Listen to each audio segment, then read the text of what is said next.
In this segment we are going to learn about C4 cycle. As you can see, C4 cycle, I have already drawn this because to save time you can pause the video to draw this.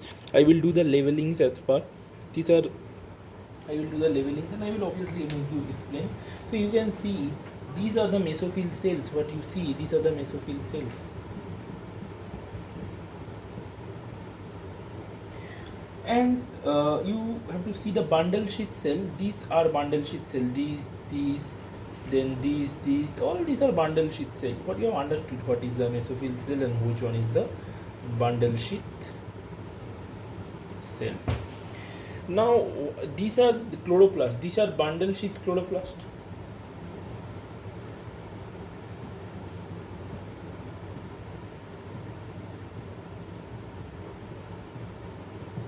And these are mesophyll chloroplast.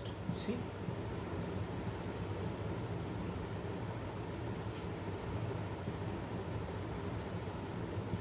only this much is important.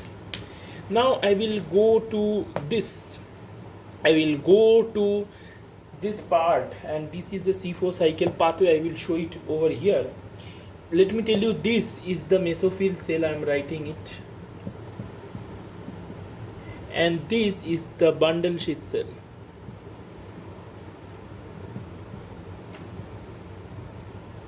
Okay, so if you see the mesophyll cell, you have HCO3 which is getting, and pyruvate, you are having HCO3 and let me write it, not here but here, HCO3 and pyruvate which is undergoing fixation.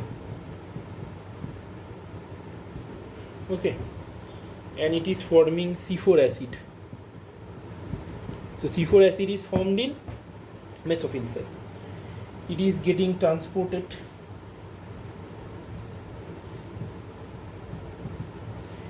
and this transported C4 acid is getting decarboxylation.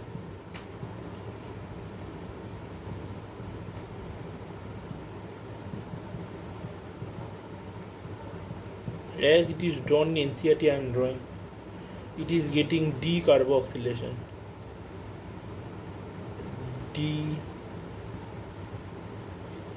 Decarboxylation.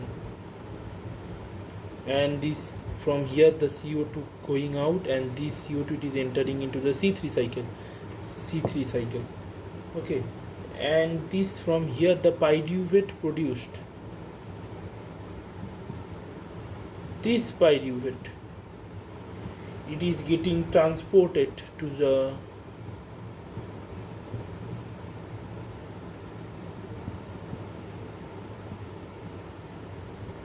mesophyll cell.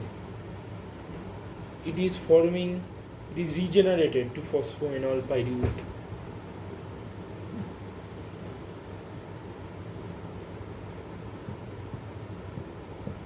Phosphoenol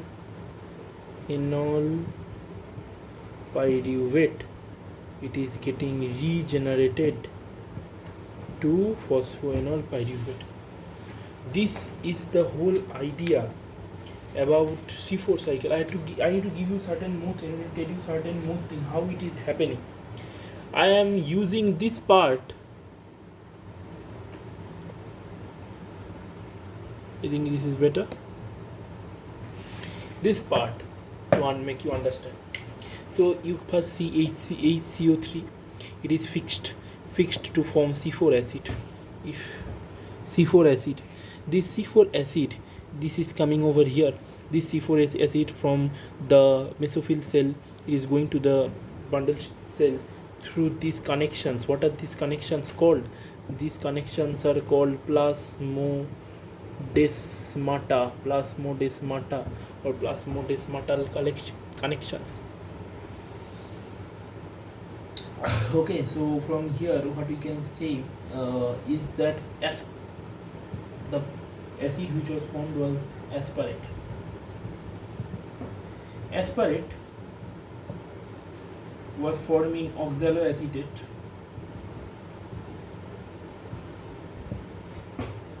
Oxaloacetate forms malate.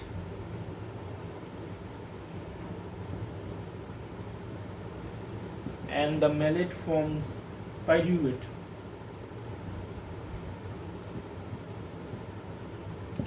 Let me tell you one thing. Malate or malic acid, anything you can write, oxaloacetic acid you can write. Here and here, two things are happening. Here there is minus 1 NADH, NADPH. You don't have, and here there is plus 1 NADPH. So ultimately 0. Okay. Here this carbon dioxide, from here the carbon dioxide is going out. The decarboxylation phase after pyruvate was formed here. Here the carbon dioxide going out, and this carbon dioxide you can match it from here. That HCO3 aspartate. From aspartate, this HCO3 it is forming oxaloacetate. From oxaloacetate it is getting malate. Malate on decarboxylation it is getting pyruvate, and here this CO2 which was going, it was going to the C3 cycle, and this pyruvate it is forming PEP, phosphoenol pyruvate. PEP is nothing but, you can see